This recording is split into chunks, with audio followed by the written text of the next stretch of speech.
Welcome back, everybody, to another episode of Wednesday Wisdom, sponsored by K-12 Sports Tech on the Educational AD Podcast. We'll be right back with today's Wednesday Wisdom guest. But first, we want to give a shout out to all of our sponsors, including K-12 Sports Tech. Now, these are all companies that I used as an athletic director, and I really encourage you to use them as well. So take 3 minutes, listen to our shout outs, then listen to our Wednesday Wisdom segment, and then go visit these sponsors. I'm telling you, you're going to be glad you did. Here we go. We want to thank K-12 Sports Tech for sponsoring Wednesday Wisdom. K-12 Sports Tech helps athletic directors and sports vendors connect through education and hands-on consulting. Athletic directors are also invited to join the K-12 Sports Tech AD Think Tank and help influence how companies shape their tech to better serve schools. To find out more, just go to k12sportstech.com. That's it, k12sportstech.com. We want to thank all of our sponsors, including Huddle. Go to huddle.com. As a football coach, I used Huddle for years, but as an athletic director, I made sure that our school was a Huddle school. And our coaches just loved the platform, our kids loved the videos, and our parents loved the streaming. Join the 8 million users. Make sure your school is a Huddle school. We also want to thank Hometown Ticketing, the leading digital ticketing provider to schools and colleges. Go to hometownticketing.com. It's digital ticketing that offers more. We also want to say thanks to Snap Raise. If you've ever been frustrated with a fundraiser, stop right here. Go to snapraise.com. It's hands down the best one out there. We used it at our school with tremendous success, and you're going to love it too. Go to snapraise.com. You can check out their other great platforms, but if you're looking for a fundraiser, you just found it. Go to snapraise.com. We'd like to thank Sideline Interactive, indoor score tables and video boards. Go to sidelineinteractive.com, schedule a live web demo, see their products in action. Probably one of the best purchases I ever made was our Sideline Interactive indoor score table. That website is sidelineinteractive.com. Check them out today. We also want to thank Gipper. You know, your students are on social media. A lot of your parents are too. And if you're not creating content to celebrate their accomplishments and promote your program, you're really missing out. Go to Gipper.com.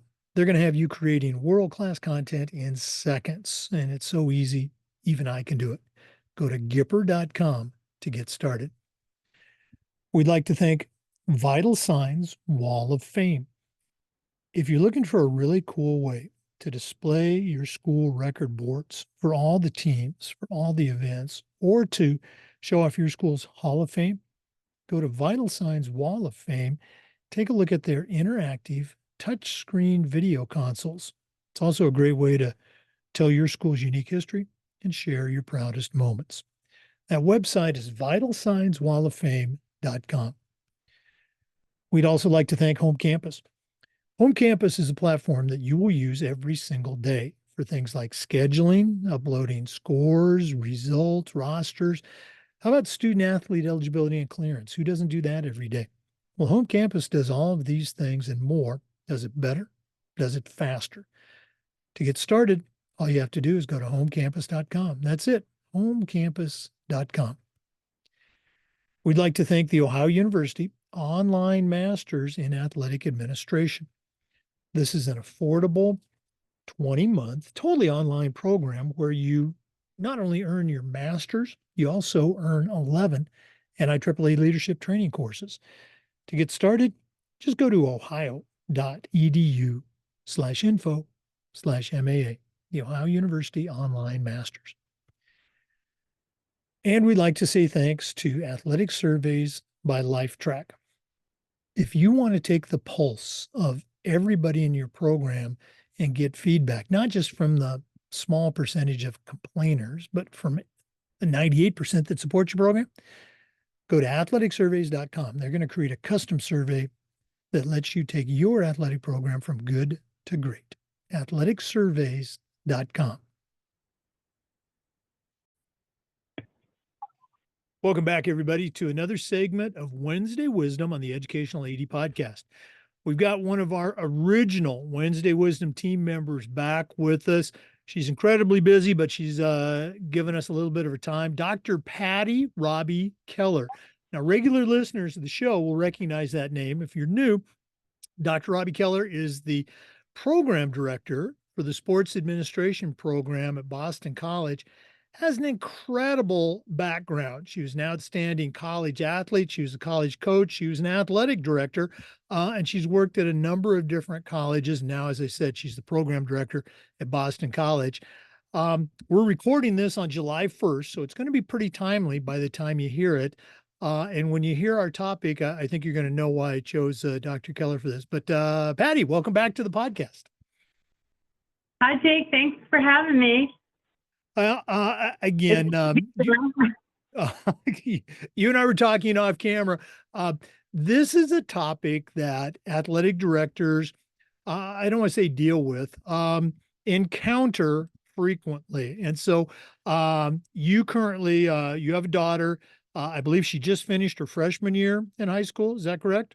Or she's in high school and she's 14. She won't be 15 actually until 15 more days.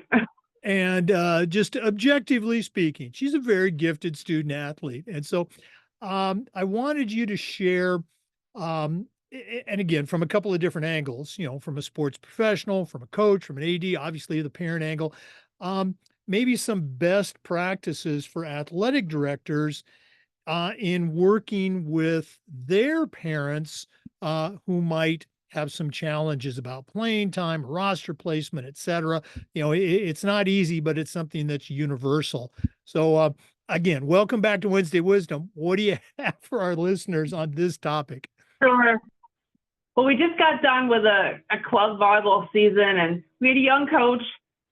He's actually an assistant coach at a college program. He's never coached, I think, younger girls. And I think one of the things that he didn't know that he needed to do was that he needs to teach the culture of the game. That when you're in a volleyball game, when you're not in, you're standing on the sidelines cheering for your team. We were the only team where we had girls sitting on the bench. So for my daughter, who's played competitive volleyball for a long time, actually at a higher level team than she is now, it was frustrating for her because she was the team captain and he wasn't backing her up when she was trying to get the girls to stand up and cheer and some things. So I think that's something young coaches need to be taught, is that you also have to teach the culture of the game to a lot of these kids. They don't know. You have to tell them. And for many of our parents, we had families from India on our team. They don't know American sports culture at all. You have to teach not only the kids, you literally have to straight up tell the parents this is how it's going to be, right? That if we play an 8 a.m. game and you're told to be there at 7 a.m., it's not 7 a.m. rolling in and, with your Starbucks. It's 7 a.m. that your shoes are on, your hair is done, and you're ready to start warming up. And then the other thing is, a lot of those girls don't know how to warm up. You might want to take a practice to show them how you warm up before a game. They don't know. And then, my daughter's 14 and she tried to lead, but she's 14 years old. So when she was trying to get other 14-year-olds to listen to her, it was pretty hard. So that's where the coach really needs to step in to back her up and then to tell them this is what you're going to do. I think that was something that we learned that way. I've coached college, I've coached younger girls too, but it was really apparent this year with this team. And you see it a lot with freshman teams too, right? They don't have the older girls to tell them. It's, just a freshman team. This is when the coach really has a responsibility to teach the team culture, right? And that is having a team meeting about this is how we're going to dress on our way on to away games and how we're going to line our backpacks up, all those kinds of things. They don't know that, and they need you to tell them. So don't assume that they know stuff. I would assume they don't know anything and treat them as such, because when you don't have that leadership, you have all the girls the same age and they've never done it before. You need to teach them that. So that's the job of the coach. Maybe that's you give your assistant coach part of their role that they're doing, and that's something they have to do. And I think it's really important that you are meeting with the parents and talking about all of this too, so they can reinforcement with their kids, right? So that's something we had to tell our daughter, hey, Dana, your teammates are on their phone between matches. That's not acceptable. Well, coach doesn't say anything. I go, all right, but you're the captain. You need to say something, right? Those kinds of things. So I think that's really important that you teach the girls, but you also hold them accountable. And you got to keep holding them accountable because they're not going to just do it one time and then not do it again. Like you got to always reinforce it. It's like training a puppy how to pee outside. You got to give them, a lot of positive encouragement. When they do things right, be like, yes, girls, you are all here at 7 a.m. with your ponytails up. And that's another thing. Coaches, make your girls wear their hair up, please. Their hair should not be in their face. I always had a team rule that you had to have your hair pulled back. But really give them a lot of positive encouragement. When you see them doing something good and doing right, really, really encourage that. I know we get on the kids a lot when they do something wrong, but really feed that positive encouragement, especially with this group of kids that we're dealing with. You got to do that. That's how they respond. So, and then I think another thing is, girls would miss practice for silly things. And they thought that was okay. And I'm like, you were on a club team. If you're on a freshman high school team now, a JV team, you can't miss practice for things anymore. This isn't rec. So this is what happens when you miss practice. Have those rules. And you have to be careful because, some rules are, you want to be able to be a little flexible with some of your rules, especially in playing time. But like, for instance, my mother died and my daughter missed practice for her grandmother's funeral. That should be excused. All right. But then another girl really wanted to miss practice because she wanted to go to their little dance they had at school. Now, do you have a rule on that? If you have a dance once a year, then maybe you let the girls go, right? Or maybe you move practice to another day, especially if you're at high school and they all are going to miss the dance.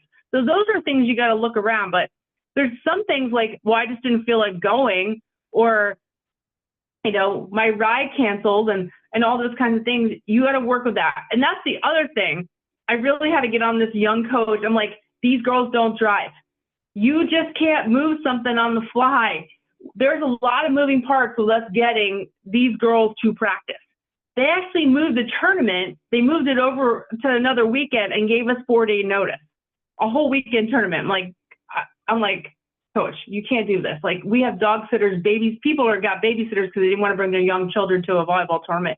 All these moving parts going on. So that's the other thing young coaches have to realize, that when you have girls that are 15 and 14 years old, yes, it is their responsibility to tell their parents and practices. But you got to remember, the parents are the ones driving there. And there's no longer where the mom is just hanging out and driving her kids everywhere. Both parents are working these days. So you got to give them some flexibility and grace because they really, really are trying their best to get their kids to practice. I know this as a parent.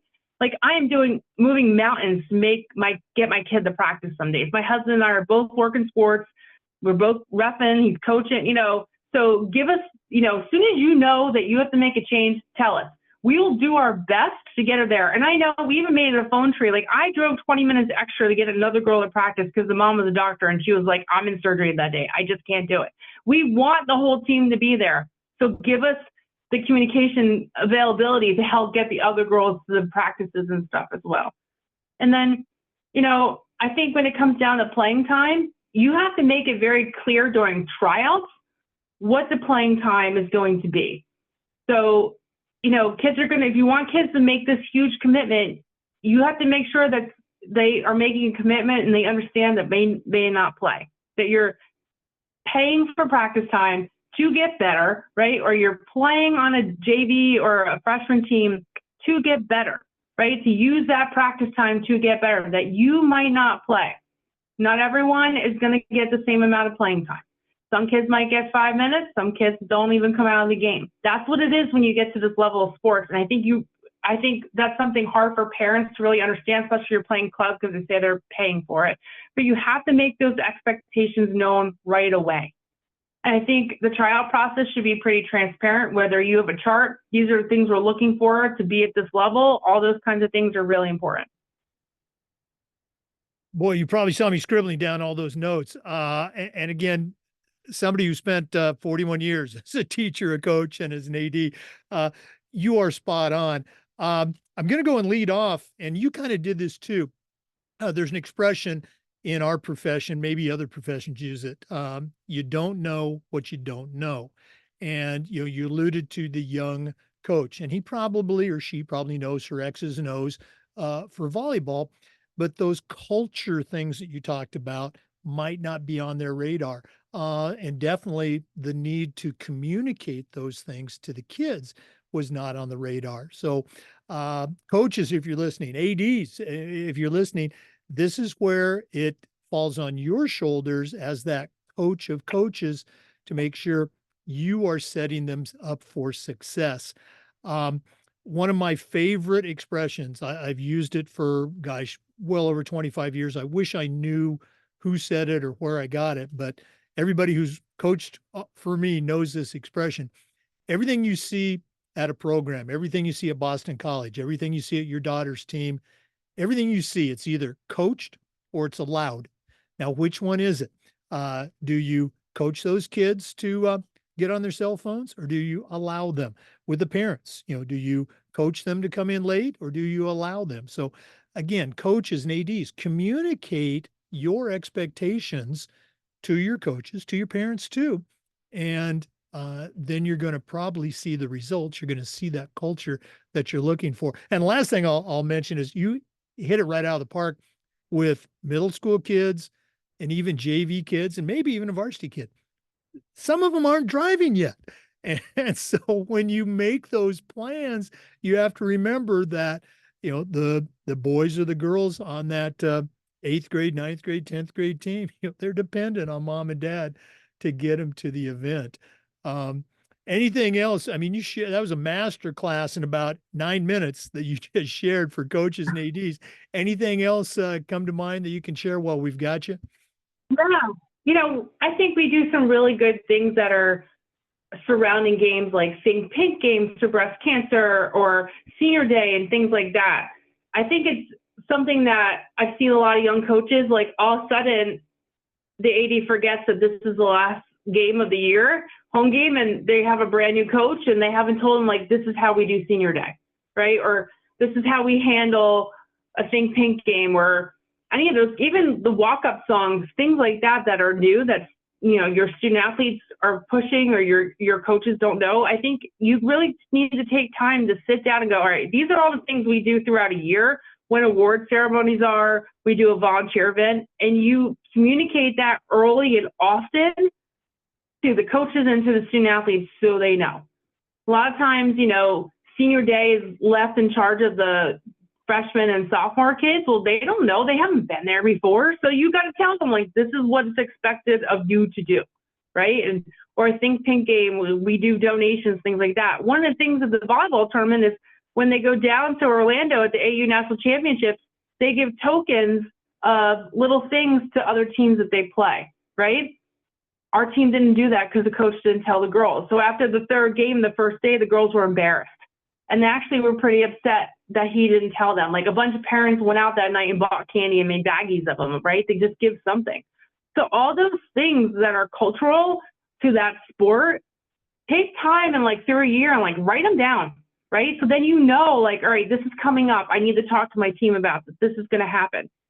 And then there might be a number that you retired at your school because of the death of a player or some other reason.